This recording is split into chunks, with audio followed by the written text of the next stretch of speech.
Hello students, last time I told you started the chapter energy with you. I'll continue the same chapter.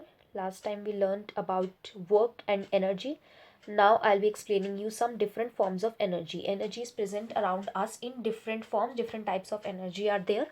I'll start with the same topic. The type of energy that we'll be taking is mechanical energy. What is mechanical energy? The sum of kinetic energy and potential energy is known as mechanical energy. A body is said to have mechanical energy if it possesses either potential energy or kinetic energy or both. If a body is having potential energy, then we say it has mechanical energy. If a body has kinetic energy, then we say it has mechanical energy. Or if a body has both kinetic and potential energy, then also we say that it has mechanical energy.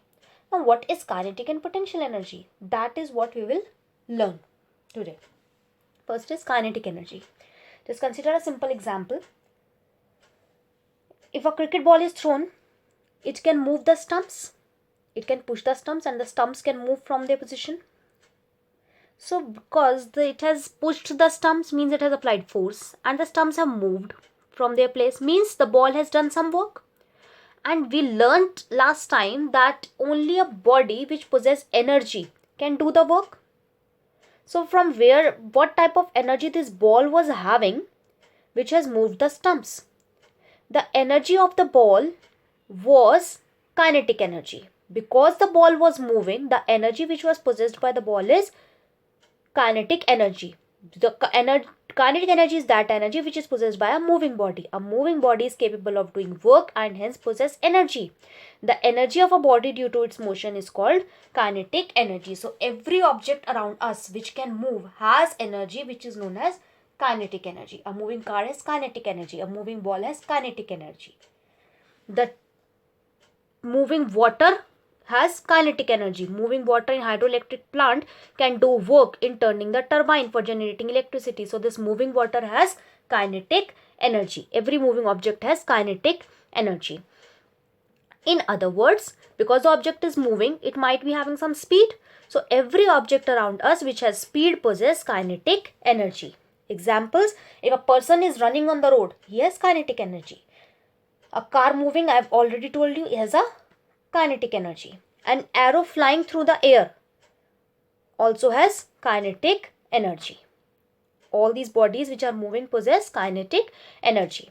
When a moving body is brought to rest, that is, we stop a moving body by an opposing force, the kinetic energy is lost, being used up to do the work in overcoming the resisting of opposing force. If we want to stop some object, then we apply a force which opposes means restricts or obstructs that kinetic energy of the body, and then that kinetic energy get lost. How is it lost? Because it is used up in overcoming that force and the body ultimately comes to rest.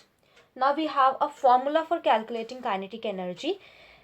Formula for calculating kinetic energy is half mv square, where m half into m into v square. M denotes the mass of the body. V denotes the velocity or the speed of the body. V square means V into V multiplied 2 times. A body of mass m and moving with velocity v has a capacity of doing work equal to half m v square. Because we have capacity of doing work, why is it used here? Because we have already learned how much work we need to do, that much energy we want. So how much energy the body is having, that much work will the body do. Now we will learn some facts which we have derived from this formula. Kinetic energy is equal to half mv square. From this formula, the kinetic energy of a body depends on m means mass of the body and v means velocity of the body. So kinetic energy of the body depends on these two factors. Now how does the kinetic energy depends on these two factors? Kinetic energy of a body is directly proportional to mass of the body. What do you mean by directly proportional? Directly proportional means more the mass of the body, more will be the kinetic energy. A body having more mass will have more kinetic energy. Kinetic energy of a body is directly proportional to the square of velocity of the body or the square of speed. Again, directly proportional means more the speed of the body, more will be the kinetic energy. If two bicycles are moving, then the bicycle which has more speed, the bicycle which has a higher speed will be having more kinetic energy than the bicycle which is moving slowly. This we have derived, or we have learned from the formula of kinetic energy, that kinetic energy depends on two factors: mass of the body and velocity of the body. More mass, more kinetic energy; more velocity, more kinetic energy. Next type of energy, in mechanical energy we learned kinetic and potential. So what is potential energy now? Consider the figure. Brick is lying on the ground. There is a wall and brick is lying on it, and this is the surface of the earth, that is, this is a floor. If the brick will be lying on the floor, then it will not have any energy. But if we place a brick on the rooftop at a height, then and the brick falls from here, then it might do some work, some unnecessary work. It might break somebody's head if it falls on it, or it might break some window pane. If the brick will fall from a height from your roof, it might fall on someone's head and might break it. This brick is able to break someone's head, means it is doing some work. It has fallen down. Unnecessary work it is, not needed, but it is doing. And because it is doing this work and it is moving some distance, it is having energy. Now from where this brick has got the energy? This energy brick has got when some work was done in it. A body gets energy when some work is done on it. What work was done on it? We lifted the brick from the floor to the rooftop. We have lifted the brick from the floor to the rooftop. When we lifted the brick from the floor to the rooftop, that work gets stored in this brick as energy. And that energy which is stored in it is known as potential energy. In previous chapter, we learnt about gravity. Gravity was that every object is attracted towards earth by the center of the earth. Every object experience force which pulls it towards the center of the earth. Now when we were lifting the brick upwards, that gravitational force, we were lifting it up, but that gravitational force was pulling the brick down. So we were working against that force of gravity. हम उसके against काम कर रहे थे and we were pulling it up. So when we were pulling it up, we were working against gravity. So the potential energy which is stored in the brick is known as gravitational potential energy. Potential energy is of two types. First one is gravitational potential energy. Whenever we do work on a body against gravity and that work gets stored in the body as energy, then that energy is known as gravitational potential energy. And I hope you have understood gravitational potential energy. Whenever we work on a body against gravity, then the energy which is stored in the body is gravitational potential energy, and because of that energy the brick is able to fall down. This was gravitational potential energy. Now what is another type? I just told you there are two types of potential energy. Next type of potential energy is elastic potential energy. Gravitational potential energy is stored in a body because of its position.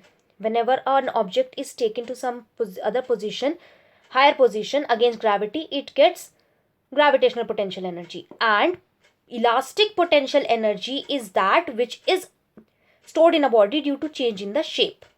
Change in position, gravitational potential energy. Change in shape of the body gives rise to elastic potential energy. The change in shape of a body can be brought about by compressing it, or stretching it, or bending it, or twisting it. Some work has to be done to change the shape of a body. We need to do some work in order to change the shape of body. This work gets stored in the deformed body in the form of elastic potential energy. When we deform the body, when we change the shape of the body, then that work gets stored in the body as elastic potential energy. And when this deformed body, deformed means body whose shape has been changed, is released, it comes back to its original position and size, and potential energy is given out in some other form. We will consider an example and it will become clear to you. Just see this. We have a catapult here, a gulel shown here. How does it work? First, we put the piece of stone here. We stretch it. We are stretching it. means we are changing the shape. Stretching means changing the shape. So what energy is stored in this part, in this string, rubber string? What part energy is stored? Elastic potential energy. Now because that elastic potential energy is stored by stretching, when we will leave it, it is rubber, means it will go back to its original shape. So where will that elastic potential energy goes? It has been transferred to this stone, and because of that energy, this stone moves forward.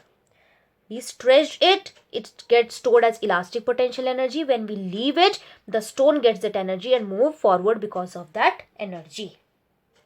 So whenever a body is stretched or compressed, then the energy which is stored in it is known as the gravitational potential energy. The energy of a body due to change in its shape and size is called elastic potential energy. The gravitational potential energy as well as elastic potential energy are commonly known as just potential energy. Commonly we call gravitational potential energy and elastic potential energy only potential energy. Formula which is used to measure potential energy is given below. Potential energy also has a formula, is equal to mass into gravity into height. mgh. M is the mass of the body. G is acceleration due to gravity. You have learnt it in previous chapter what is acceleration due to gravity. And h is height of the body above the reference point, says the surface of earth.